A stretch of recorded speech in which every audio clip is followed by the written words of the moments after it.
اس کا فیصلہ کون کرے گا کہ ایمان والے ہیں یا نہیں؟ ایمان کیا ہے؟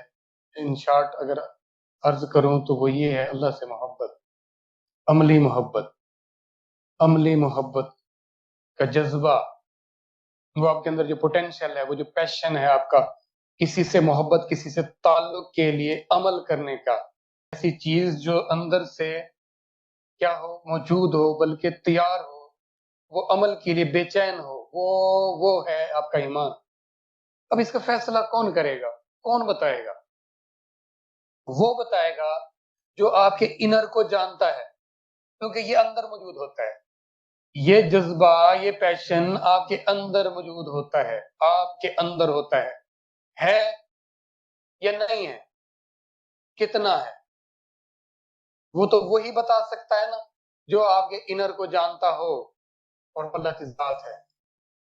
کہ یوں بھی تو کہہ سکتے ہیں آپ کا جس سے تعلق ہو، جس سے محبت ہو، جس سے آپ محبت کر رہے ہوتے ہیں، وہ جانتا ہوتا ہے کہ اس کو مجھ سے کتنی محبت ہے، دوسرا کیسے بتا سکتا ہے؟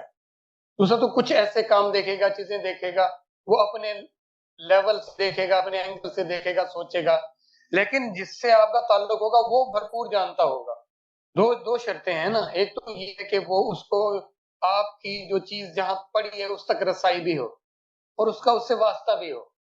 اب رسائی اللہ کی ذات کو وہاں تک ہے، اور واسطہ بھی تو ہے اللہ کا آپ سے، آپ کی محبت سے۔ آپ جو محبت کرتے ہو، دعویٰ کرتے ہو مجھے تجھ سے محبت ہے، تو اس محبت کا تو پہلی بات تو یہ اس کو پتا ہے کہ یہ تم جو مجھ سے جو محبت کر رہے ہو یہ کدھر پڑی ہوئی ہے، کتنی پڑی ہوئی ہے، اس سے کچھ چھپ سکتا ہے؟ نہیں چھپ سکتا۔ تو وہ ذات خود اعلان کرتی ہے، بتاتی ہے ہمیں کہ ایمان والے ہیں ہی نہیں، کہتے ہیں کہ ہم ایمان والے ہیں لیکن ایمان والے ہیں ہی نہیں۔ اب یہ کہتے یہ ہیں، پھر جاتے ہیں ان میں سے جو ایک فریق ہے، یہ جو دعوے دار لوگ ہیں نا، ان میں سے ایک فریق ایسا ہے جو پھر جاتا ہے اپنی بات سے۔ اب یہ ایمان والے نہیں ہیں جو پھر جاتے، تو جب عمل کی باری آتی ہے نا تو پھر بھاگ جاتے ہیں۔ عمل دیکھنا، وہ تھا ہی عمل کے لیے، ایمان تھا عمل کے لیے۔ آپ ایسے باتیں کرتے رہو، زمین و آسمان کے ملابے ملاتے رہو، دعوے پہ دعویٰ کرتے رہو، لیکن جب آپ کو عملی صورت پیش ہوگی تو پھر لگ جائے گا پتا کہ آپ کے اندر پوٹینشل جو تھا یا تھی وہ ہے کتنی، کدھر ہے وہ۔ تو جب اس چیز پر عمل کا وقت آتا ہے نا پھر لگتا ہے پتا کہ عمل بھی کر پاتے ہو نہیں کر پاتے۔ اب نماز کی اہمیت، فضیلت بڑی ہے جی، پتا ہے، جب نماز کا وقت آیا پھر لگے گا پتا پڑھتے ہو یا نہیں پڑھتے۔ روزوں کی جی بڑی فضیلت ہے، جب روزے کا ٹائم آیا تو پتہ لگے گا روزے رکھتے ہیں نہیں رکھتے۔ حق سچ کے لیے نڈر ہونا، اٹل ہونا، یہ بڑے دعوے کرتے ہیں، اب حق سچ پر نڈر ہونے کا ٹائم آیا ہے تو بولو نا، اب تم کیوں بھاگ رہے ہو؟ جب عملی طور پر اپنے آپ کو پیش کرنے کا وقت آتا ہے تو پھر بھاگ جاتے، کیونکہ اندر وہ پوٹینشل ہوتی نہیں، اندر وہ جذبہ، وہ طاقت ایمانی ہوتی ہی نہیں ہے، تو یہ ایمان والے نہیں ہوتے، دعوے کرتے ہیں۔ اب اگر یہاں غور سے ذرا سنیں اس بات کو، ہم بھی تو یہ دعوے دار ہیں نا، تو یہ کیسے ہوگا، یہ کیسے پتہ چلے گا؟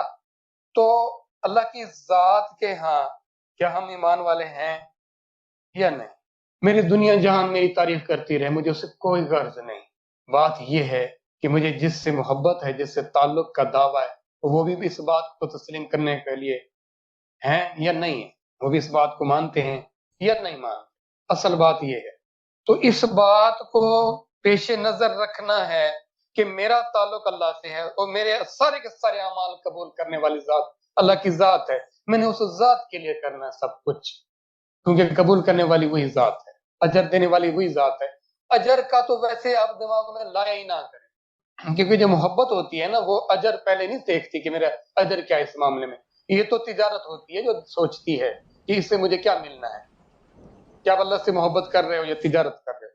یہ اور بات ہے، اللہ نے تجارت کا بھی یہ کہا کہ تم مجھ سے تجارت کر، اگر دنیا کی تجارتوں میں پڑے ہوئے ہو نا تو آپ پھر مجھ سے تجارت کر لو۔ یہ تو اس کی محبت ہے جو ہمیں اس انداز سے وہ ذات بات کرتی ہے، ہمیں سمجھانے کے لیے، اس ٹریک پر لانے کے لیے۔ تو اللہ کی ذات سے محبت کیجیے، اللہ کی ذات سے محبت ہی آپ کا ایمان ہے۔ ظاہر ہے جب اللہ سے محبت ہوگی تو اس کے رسول سے محبت کیوں نہیں ہوگی؟ وہ جو اس کا پیغام لے کر آئے ہیں، جو آپ کے لیے خوشخبریاں لائے ہیں، تو اس سے محبت کیوں نہیں ہوگی؟ اس سے بھی محبت ہوگی آپ کو۔ تو دیکھیں اپنے آپ اپنے ایمان کو چیک کریں کہ آپ کا ایمان کس درجے پر ہے اور اس کا درجہ کیسے بہتر کیا جا سکتا ہے۔